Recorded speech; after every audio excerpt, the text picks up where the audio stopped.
Hello students, तो चलिए start करते हैं आज केस स्टडी क्वेश्चन 37 जो आपके एडिशनल प्रैक्टिस क्वेश्चंस आए हैं। कह के तो यही आया है कि वो एडिशनल प्रैक्टिस क्वेश्चंस हैं, बट वो पूरा एक फॉर्मेट पेपर का ही दिया हुआ है। उसका हम एक क्वेश्चन कर चुके हैं केस स्टडी का। अब अगला क्वेश्चन करते हैं केस स्टडी क्वेश्चन 37। तो इसका जो फिगर है वो बना हुआ है सामने। इसकी स्टेटमेंट आप स्टडी करेंगे, वीडियो के स्टार्टिंग में वो स्टेटमेंट लगा दी है, वहाँ से आप स्टडी करिए। देखिए क्या कहता है question. In the game of archery a bow is use to shoot arrows at a target board. अब ये टारगेट बोर्ड दिया हुआ है, टारगेट बोर्ड पर वो शूट कर रहे हैं एरो को। तो इसमें क्या कहा है, the player stands for far away from the board and AIIMS the arrow so that it hits the board. तो बोर्ड को वो हिट करता है arrow. One such board which is divided into 4 concentric circular section. तो जो ये board है ये इस तरह से डिवाइडेड है कि इस पे कॉन्सेंट्रिक सर्कल बनाए हुए हैं। कॉन्सेंट्रिक सर्कल आपको पता है कि कॉन्सेंट्रिक सर्कल कौन से होते हैं, जिनका सेंटर एक ही रहता है। अब इस सर्कल का सेंटर भी O है, इस सर्कल का सेंटर भी O है, इस तरह से नेक्स्ट एंड नेक्स्ट का भी सेंटर क्या है, O। तो कॉन्सेंट्रिक सर्कल बने हुए हैं इसमें। और क्या कहा है देखो, each section carries different points as shown in the figure. If an arrow lands on the boundary the inner section points are awarded. क्या कह रहे हैं ये कि अगर यहाँ इस पोर्शन में, अब जो आपका जो फिगर दिया हुआ है इस फिगर में यहाँ इन्होंने व्हाइट पोर्शन दिखा रखा है, नेक्स्ट में ग्रे, और दोनों ये मर्ज हो रहे हैं ब्लैक कलर का। तो इसको डिफरेंशिएट करने के लिए मैंने इसको ABCD से डिनोट कर दिया है, ताकि आपको कंफ्यूजन ना रहे कि कौन से सर्कल में अगर एरो जाता है तो वहां से उसको कितने पॉइंट्स मिलेंगे। तो इसको डिफरेंशिएट करने के लिए ये मैंने लिख दिया है ABCD, अदरवाइज यहाँ पे उन्होंने कलर से डिफरेंशिएट कर रखा है। ठीक है, तो यहाँ क्या है कि अगर इस वाले पोर्शन में एरो लगता है जाके तो क्या होगा, यहाँ मैंने A लिखा है तो उसको मतलब उसको कितने पॉइंट्स मिल रहे हैं, 30 पॉइंट्स। B पोर्शन में गया तो उसको 20 पॉइंट्स मिलते हैं। C मींस ये पूरा जो ये वाला पोर्शन है, इस C पोर्शन में अगर इसमें जा रहा है तो उसको कितने पॉइंट्स मिलते हैं, 10 पॉइंट्स। ऐसे ही अगर D वाले पोर्शन में जा रहा है तो उसको मिलते हैं 5 पॉइंट्स। और ये भी कहा है क्वेश्चन में, जो डिटेल आप स्टडी करेंगे स्टार्टिंग का जो केस दिया हुआ है उसमें, कि अगर वो बाउंड्री पे टच कर रहा है, बाउंड्री पे आ रहा है, कोई सी बाउंड्री पे अगर आ रहा है तो आपको पॉइंट्स कौन से लेने हैं, इनर सेक्शन। मतलब अगर यहाँ इस पॉइंट पे आ जाता है, यहाँ इस पॉइंट पे आ जाता है तो आप कितना लेंगे पॉइंट्स इसके लिए, D के लिए 5 पॉइंट्स है तो उसे 5 पॉइंट्स मिलेंगे।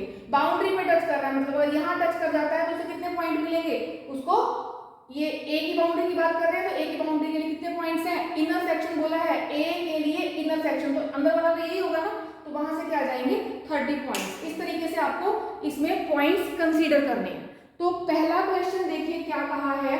पहला क्वेश्चन है, after shooting 2 arrows, 2 arrow shoot किए, रोहन स्कोर्ड 25 पॉइंट्स। रोहन को पॉइंट्स कितने मिलते हैं, रोहन को मिले हैं 25 points. Right one set of coordinates for each arrow. Her arrow के लिए, एक एरो के लिए जो कोऑर्डिनेट्स आएंगे वो लिखने हैं। भाई एक एरो शूट करेगा, कहीं भी एक एरो लगता है, जब एक एरो कहीं लगेगा तो वहां से x का कोऑर्डिनेट भी आएगा और y के लिए भी कोऑर्डिनेट आएगा। मतलब अगर मान लो मैं यहाँ की बात करती हूँ तो x के लिए जो कोऑर्डिनेट है वो और y के लिए कोऑर्डिनेट है वो, x और y कोऑर्डिनेट्स लिखा है। मतलब पहला जो शूट करेगा एरो उसके कोऑर्डिनेट बताने हैं, और दूसरा, क्योंकि 2 कर रहा है इसमें, 2 एरो शूट किए हैं तो पहले एरो को शूट करने के बाद जो पॉइंट्स आएंगे वो लिखने हैं कोऑर्डिनेट्स। ऐसे ही दूसरे एरो को शूट करने के बाद जो पॉइंट्स कोऑर्डिनेट्स आएंगे वो आपको बताने हैं, that landing on the target. अब बात क्या हो रही है क्वेश्चन में, देखो क्वेश्चन में बोला है 25। अब आप यहाँ देख रहे हो तो यहाँ से आपको क्या पता चलता है 25 आपके पास कैसे आएगा। अब यहाँ देखो 25 बोला, 25 हम कैसे लाएंगे, 25 आएगा अगर हम 20 यहाँ से लें और 5 मतलब यहाँ से लें। पोर्शन कौन सा, B और D वाला, B और D वाला पोर्शन कंसीडर करोगे तभी आएगा आपके पास। 20 यहाँ से ले लेंगे, 5 यहाँ से लेंगे और 20 और 5 प्लस करके पॉइंट्स कितने बन जाएंगे, 25। तो इतना क्वेश्चन, आई होप कि आपको क्वेश्चन क्लियर हो गया होगा कि हमें करना क्या है बेसिकली क्वेश्चन में। ये केस स्टडी के जितने भी क्वेश्चन हैं आपको पहले जो भी थ्योरी दे रखी है उसको अच्छे से पढ़ लेना है कि वो क्वेश्चन में कह क्या रहा है, वहीं से बस आंसर तो आपका फिर उसी की थ्योरी से आपको क्लियर हो जाएगा कि हमें करना कैसे है। तो यहाँ से आपके पास 25 पॉइंट्स की बात कर रहा है, 20 पॉइंट्स यहाँ से आएंगे, 5 पॉइंट्स यहाँ से आएंगे। अब जाओ यहाँ से B वाले पोर्शन में, हम बी वाले क्वेश्चन में आ गए।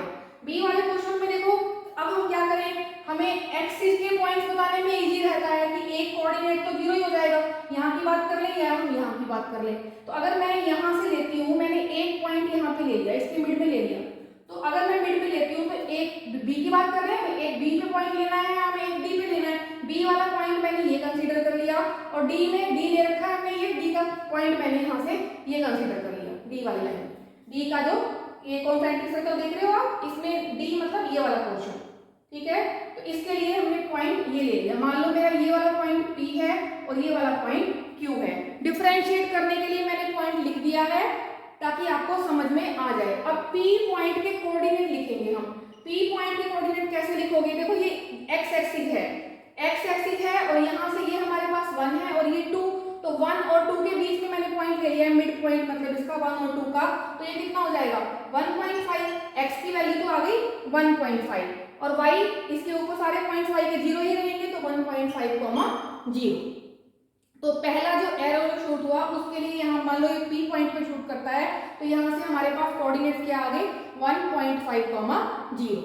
ऐसे ही हम Q के लिए लिखेंगे। Q के जब लिखोगे तो हमने लिखा कि यहाँ पे आएगा ये 3 और 4 के बीच में, तो ये कितना हो गया, ये हमने लिया है, आप कुछ भी ले सकते हैं पॉइंट, तो हमने ये ले लिया कि मिड पॉइंट ले लिया हमने, तो ये आ गया 3.5, x की वैल्यू 3.5 आ गई और इसके ऊपर y क्या है 0, तो यहाँ से आंसर हमारा आ गया P के कोऑर्डिनेट्स 1.5, 0, Q के कोऑर्डिनेट 3.5, 0। कोई ये जरूरी नहीं है कि इसका एक ही आंसर होगा, इसके there can be so many answers for this question. आप अब इस वाले सर्कल में जाना है हमें, तो यहाँ से बी वाले क्वेश्चन में आप चाहे ये वाला पॉइंट ले लें, कुछ भी ले लें पॉइंट यहाँ पर जो आप लेना चाहें। ऐसे डी के लिए यहाँ पॉइंट ले लो, कुछ भी पॉइंट जो आप लेना चाहें, तो अकॉर्डिंगली आप पॉइंट ले सकते हैं। तो इस तरह से यहाँ से इस क्वेश्चन के कई आंसर हो जाएंगे। एक आंसर मैंने लिख दिया है, पी के पॉइंट आया है 1.5, 0, क्यू का पॉइंट आया है 3.5, 0। ये हमसे यही पूछा था कि one set of coordinates for each arrow. Set of coordinates मतलब आप जो पॉइंट बताएंगे उसके लिए आपको x और y दोनों बताने हैं, दूसरा एरो जो होगा उसके लिए भी आपको x और y बताने हैं। आई होप कि आपको फर्स्ट क्वेश्चन क्लियर हो गया होगा। चलिए स्टार्ट करते हैं क्वेश्चन नंबर 2। क्वेश्चन नंबर 2 में क्या कहा है, देखो if one players arrow lands on 2,2.5, जो एरो है वो इस पॉइंट पे लैंड करता है, how many points will be awarded to the player. Player को कितने पॉइंट्स मिलेंगे, शो योर वर्क। अब पॉइंट्स कैसे मिलेंगे भाई, जहां भी वो एरो आ रहा है उसके अकॉर्डिंग, अगर डी में आ रहा है तो उसको 5 पॉइंट मिलेंगे, सी में आ रहा है तो उसको 10 पॉइंट मिलेंगे, अकॉर्डिंगली जैसे यहाँ पर लिखा हुआ है। तो अब आप देखो 2,2.5 है, तो 2 यहाँ पे है आपके पास। अब यहाँ से हम देख रहे हैं 2 और 2.5 कहाँ आएगा एग्जैक्टली हमें यहाँ से नहीं पता चल रहा अभी भाई। 2 यहाँ पर है तो हम देख रहे हैं यहाँ से 2.5 हमारा कहीं सपोज यहाँ पर आ गया, मैंने यहाँ मार्क कर दिया कि ये वाला पॉइंट आ गया। अभी पता नहीं है हमें हमारा पॉइंट यहाँ आ रहा है कि हमें यहाँ आ रहा है, हमने मार्क कर लिया एक पॉइंट कि ये वाला पॉइंट आया है 2,2.5, मान लिया है अभी हमने इसे, तो 2,2.5 पॉइंट आ गया। और दूसरा पॉइंट हमारे पास है 0,0, ये ओरिजिन से है, तो पॉइंट ओरिजिन का पॉइंट है 0,0, सेंटर मतलब इसका जो होगा वो सेंटर क्या है 0,0। तो आपको क्या पता है, अगर पॉइंट पता है, एक पॉइंट आपको यहाँ से पता है और एक पॉइंट आपको यहाँ पता है, तो उन दोनों पॉइंट के बीच का डिस्टेंस क्या हम निकाल सकते हैं। अगर हमें डिस्टेंस पता चल जाएगा तो डिस्टेंस से हमें ये पता लग जाएगा कि मान लो ये यहाँ फॉल कर रहा है ये पॉइंट, तो हम डी वाला आंसर दे देंगे, तो यहाँ से पता लग जाएगा आपको अगर यहाँ आ रहा है ये पॉइंट भाई उसके अकॉर्डिंग ही आएगा। रेडियस कितना आ रहा है भाई, यहाँ इसका रेडियस कितना है 1, अगले के लिए कितना है 2, उससे अगले के लिए कितना है रेडियस 3, तो रेडियस का पता चल जाएगा हमें। तो रेडियस पता लगने से हमें ये पता लग जाएगा कि कौन से में आ रहा है ये, ए में, बी में, सी में या डी में, जिसमें भी आ रहा है, तो अकॉर्डिंगली हम चेक करेंगे। अब देखो 0,0 और 2,2.5, यहाँ से हम डिस्टेंस फॉर्मूला लगा देते हैं इसमें, तो क्या हो जाएगा जब हम डिस्टेंस निकालेंगे तो डिस्टेंस क्या होता है फॉर्मूला, √2 - 0 स्क्वायर प्लस 2.5 - 0 स्क्वायर। पता है आपको ये x1 y1 x2 y2, तो x2 - x1 का whole square plus y2 - y1 का होल स्क्वायर, तो ये हो जाएगा आपके पास रूट। अब 2 का स्क्वायर करोगे 4 और प्लस 2.5 का स्क्वायर करेंगे तो ये आ जाएगा 6.25, ये आ जाएगा आपके पास √10.25। अब 10.25 आया, अगर हम इस निकालते हैं तो आप देख रहे हो ये 3 3 जा 9, तो यहाँ 1 आया, इसको चलेंगे 25, इसका डबल करोगे 6, तो कुछ भी वैल्यू अगर आती है, यहाँ पे मैंने 2 लिया तो यहाँ 2 लेंगे हम, 2 2 जा 4 और 2 6 जा 12, आगे सॉल्व करने की नीड नहीं है, 3.2 आ गया। तो ये डिस्टेंस हमारा यहाँ से यहाँ तक 3.2 आ रहा है, तो ये रेडियस तो यहाँ तक 3 था, इस पॉइंट, इस सर्कल की जो सर्कमफेरेंस है यहाँ तक तो 3 है, हमारा पॉइंट इससे आगे जा रहा है, तो हमारा ये डिस्टेंस कितना आया 3.2, तो मतलब ये पॉइंट इस रेडियस से जो 3 रेडियस था इससे आगे निकल गया, इसका मतलब ये कहाँ लाई कर रहा है, ये डी वाले इसमें लाई कर रहा है, तो इसका मतलब जो डिस्टेंस हमारे पास आया वो डिस्टेंस कितना आया था 3.2, अब 3.2 है, इसका मतलब ये इस वाले सर्कल में लाई कर जाएगा, लाई इसमें करेगा तो इसका मतलब पॉइंट्स कितने मिलेंगे 5 पॉइंट्स। तो इस तरह से आप ये वाला आंसर निकाल लेंगे। आई होप कि आपको क्लियर हो गया होगा। चलिए स्टार्ट करते हैं क्वेश्चन नंबर 3। क्वेश्चन नंबर 3 में देखिए क्या कहा है, one of Rohan's arrow landed on 1.2, 1.6। अब पॉइंट आपको दे दिया है कि 1.2, 1.6 इस पॉइंट पे लैंड कर रहा है। He wants his second arrow to land on the line joining the origin and first arrow. अब क्या कहा है देखो कि जो सेकंड एरो है वो कहाँ लैंड करेगा, on the line joining the origin and first arrow. Origin, जो ओरिजिन के पॉइंट बताए थे पिछले क्वेश्चन में, सेम वे से करना है। ओरिजिन के पॉइंट क्या है 0 0, अब मैं यहीं पे बना देती हूँ इसको, देखो 0 0 है तो मैंने यहाँ ड्रॉ कर दिया, अभी यहाँ ये ऐसे आएगा, हमने इसको ऐसे ले लिया है, तो 0 0 है। अब ये पॉइंट 1.2, 1.6 कुछ भी पॉइंट है, मैंने इसको P ले लिया, इसको हमने O ले लिया, तो यहाँ से हम डिस्टेंस निकाल सकते हैं इसका कि OP डिस्टेंस कितना आएगा। अब OP डिस्टेंस हमें आने से क्या पता चलता है कि ये पॉइंट कहाँ लाई कर रहा है, कौन से इसमें आ रहा है, इसमें आ रहा है, इसमें आ रहा है या इसमें आ रहा है, जहां भी है वो हमें पता चल जाता है। तो अब देखो OP निकालते हैं। OP निकालने के लिए क्या करोगे, root 1.2 minus 0 square plus 1.6 minus 0 square, ये आपको फॉर्मूला पता है कि x2 minus x1 whole square plus y2 minus y1 whole square और उस पूरे का स्क्वायर रूट। तो यहाँ से कितना आया ये 144 और पॉइंट लगेगा तो यहाँ डेसिमल यहाँ आ गया, प्लस 16 करोगे तो 256, यहाँ से आ जाएगा ये 2.56। तो आपके पास वैल्यू आ गई 6 + 4 10, 4 + 1 + 5 10, 1 1 + 2 3 3 + 1 4, तो ये 4.00 रूट निकालोगे आपके पास वैल्यू आ जाएगी ये 2।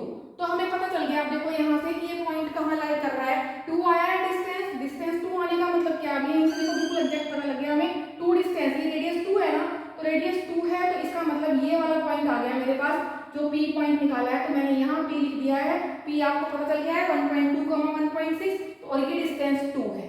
यहाँ से यहाँ तक का डिस्टेंस कितना है 2, मैं मार्क कर देती हूँ डिफरेंट कलर से, देखिए OP डिस्टेंस है तो OP डिस्टेंस को मैंने 2 से मार्क कर दिया है, तो इतना डिस्टेंस। अब ये क्वेश्चन में क्या कहता है, क्वेश्चन आगे देखिए कि जो एरो सेकंड एरो लाई कर रहा है, कहाँ कर रहा है ये, joining the origin and first arrow such that he get 10.4। अब सेकंड एरो के लिए इसको पॉइंट्स कितने मिल रहे हैं 10 मिल रहे हैं। अब 10 पॉइंट्स आपको पता है कौन से वाले मिल जाएंगे C में, तो C यहाँ पे हो गया। अब इस कहीं भी लाई कर सकता है, अंदर भी कर सकता है, बाहर इसके बिल्कुल बाउंड्री में भी कर सकता है।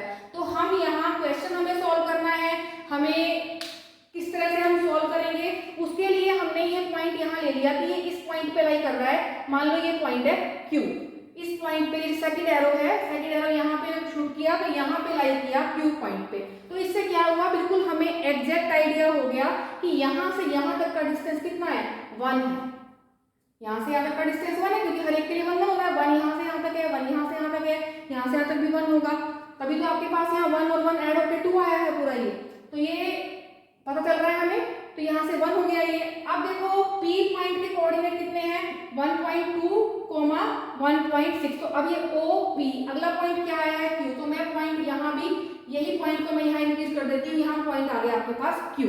अब हमें Q के कोऑर्डिनेट चाहिए, Q के कोऑर्डिनेट चाहिए तो मैंने Q के कोऑर्डिनेट मान लिया इसके यहाँ पर x, y, बिल्कुल जो यहाँ पर है मैंने इसे यहाँ ड्रॉ कर दिया है ताकि आपको क्लियर हो जाए, ये O हो गया पॉइंट, ये P पॉइंट, ये Q पॉइंट, और आपको पता है कि इसका रेशो कितना हुआ, देखो OP तक का डिस्टेंस 2 है और उससे आगे 1, तो ये हो गया आपके पास 2 और रेशो 1। 2 एक P पॉइंट दिखाया है, तो P पॉइंट को हम नीचे लिख देते हैं ताकि कंफ्यूजन ना हो। P को मैं नीचे लिखती हूँ। P पॉइंट हमारे पास आया था 1.2 1.6 तो दिया हुआ था, यहाँ लिख दिया मैंने। अब रेशो क्योंकि मैंने यहाँ समझा दिया किस तरीके से आया है, ये रेशो आ गया आपके पास 2:1। अब देखो यहाँ से आपको आता है कि अगर इस तरह से कोऑर्डिनेट ज्योमेट्री आपने की हुई है, हमें ये पॉइंट निकालने हैं एक्स वाई के, तो हम कैसे निकालेंगे? देखो कैसे करोगे। इसमें हम क्या करेंगे, ड्रॉ कर दिया है, यहाँ ड्रॉ करने से क्या है, ओ के पॉइंट 0 0, पी के पॉइंट 1.2, 1.6 और क्यू का हमने मान लिया है कि ये एक्स वाई है। रेशो आपको मैंने समझा दिया है कि किस तरीके से आया है, ये आ गया आपके पास 2:1। तो आप कैसे लिखोगे, देखो 2:1 आया तो अब इसको लिखो, यहाँ से आया इसको लोगे 2 × x, 2 × x प्लस 1 × 0 अपॉन 2 + 1। तो पहला पॉइंट आ गया 1.2, इसके इक्वल रखेंगे। अब इसको हम सिंप्लीफाई करेंगे। दूसरा क्या बनता है हमारे पास, दूसरा मैं साइड में यहाँ लिख देती हूँ, ये बनेगा आपके पास 2 × y, देखिए 2 × y plus 1 × 0 upon 2 + 1 that is equal to 1.6। ये फॉर्मूला है, ये आपको आता है किस तरीके से हमें लगाना है फॉर्मूला, तो वो अप्लाई कर दिया है हमने। अब देखो इसके बाद क्या करोगे, इसको सॉल्व करोगे तो ये तो आ गया 2x, ये तो 0 ही हो गया, इसको इधर लेके जाएंगे 2 + 1 3, 3 की इससे मल्टीप्लाई करोगे 1.2 से 3.6 आ जाएगा, तो ये आ गया 3.6। तो यहाँ सॉल्व करोगे x की वैल्यू आ गई 3.6 अपॉन 2, सॉल्व करोगे x की वैल्यू आ गई 1.8, तो x पता चल गया हमें 1.8। इस तरीके से आपने ये सॉल्व कर लेना है। ये आया आपके पास 2y, ये 3 हुआ, 3 की इससे मल्टीप्लाई करेंगे 4.8, तो y की वैल्यू आ जाएगी 4.8 अपॉन 2, तो y हमारे पास आ गया 2.4। तो हमारे पास कोऑर्डिनेट आ गए। हमें पूछा है find one possible pair of coordinates, possible pair of coordinate पूछा है ऑफ द सेकंड एरो। क्योंकि पॉसिबल क्यों कह रहे हैं कि अब हमें ये नहीं पता था यहाँ पे कि हम यहाँ भी ले सकते हैं इस एरो को, हम इसके अंदर भी ले सकते थे, लेकिन अंदर अगर लेते हैं पॉइंट तो हमें यहाँ से ये आइडिया नहीं हो पाएगा कि ये डिस्टेंस कितना है। यहाँ से हमें एग्जैक्ट पता है कि ये 1 है, इसलिए हमने इसे बाउंड्री पॉइंट पे ले लिया है। तो ये पॉसिबल पेयर क्या आया 1.8, 2.4, तो इसमें लिख दोगे आप 1.8, 2.4, ये आपका आंसर हो गया। आई होप कि क्लियर हो गया होगा। चलिए स्टार्ट करते हैं क्वेश्चन नंबर 3 का और पार्ट। क्वेश्चन नंबर 3 के और पार्ट में देखिए क्या कहा है, arrow landed on the boundary and is worth 20 points. Boundary पे लैंड कर रहा है और पॉइंट्स कितने 20, और 20 पॉइंट्स का मतलब पता है आपको, बी के लिए है ये वाला, तो इसकी बाउंड्री ये है, तो इस बाउंड्री पे कहीं लाई कर रहा है, इस बाउंड्री पे लाई कर रहा है। और क्या कहा है देखो m, -m, तो पॉइंट दे दिया इन्होंने। पॉइंट क्या है, पॉइंट है m, -m, ये पॉइंट का नाम मैंने रख दिया p। अब डिस्टेंस आपको पता है हम कहाँ से ओरिजिन सेंटर से ले रहे हैं मतलब, तो ये आपको पॉइंट o ले लिया मैंने यहाँ से, इस पॉइंट को हम o से शो कर देते हैं, यहाँ पे दिखा दिया है। और ये पॉइंट के कोऑर्डिनेट्स क्या हैं 0,0। अब यहाँ देखो आप, जब हमें कहा है कि बाउंड्री एंड वर्थ 20 पॉइंट्स, अब 20 पॉइंट्स बोला है तो इसका मतलब बाउंड्री ये वाली हुई, तो ये यहाँ से यहाँ तक का मतलब ये रेडियस हो गया। ये डिस्टेंस कितना हुआ, यहाँ से देखने से पता चल रहा है ना आपको कि ये डिस्टेंस कितना है। हर जगह यहाँ से यहाँ लोगे, इस बाउंड्री पे कहीं भी लेंगे तो कितना आएगा रेडियस, रेडियस आ जाएगा आपके पास 2, तो ये इसका मतलब ये कितना हो गया 2। तो यहाँ से सॉल्व करेंगे m - 0 का स्क्वायर प्लस -m - 0 का square this is equal to 2 square. तो ये फॉर्मूला है, ये आपको पता है, तो ये आ जाएगा m² plus m² is equal to 4। ये आया 2m² इज इक्वल टू 4 और m² की वैल्यू आ गई 4/2। यहाँ से सॉल्व करोगे तो ये आएगा m² इज इक्वल टू 2 और इसको सॉल्व करेंगे तो m की वैल्यू आ जाएगी, आपको पता है जब रूट लेते हैं तो हम प्लस माइनस साइन दोनों लगाते हैं, तो यहाँ आ जाएगा m इज इक्वल टू +-√2। तो m की वैल्यू आ गई +-√2। तो अगर m पहले अगर हम m को लेते हैं √2, देखो क्या पूछा है फाइंड ऑल सच कोऑर्डिनेट्स, हमें ये दिया था, मैं दोनों बता देती हूँ, m, -m लिखा हुआ है। तो पहला अगर m √2 है for m is equal to √2, तो कोऑर्डिनेट्स क्या बन जाएंगे √2, -√2। आई होप कि समझ में आ रहा होगा आपको। दूसरा लिया for m is equal to -√2, m को -√2 लेते हो तो ये -√2 हो गया। अब इसको m को -√2 लेंगे, ऑलरेडी माइनस है, माइनस माइनस प्लस हो गए, क्या आ जाएगा √2। इस तरह से हमारे पास 2 आंसर आए इस क्वेश्चन के लिए। सारे पॉइंट्स कर दिए हमने यहाँ पर। आई होप कि आपको क्लियर हो गया होगा।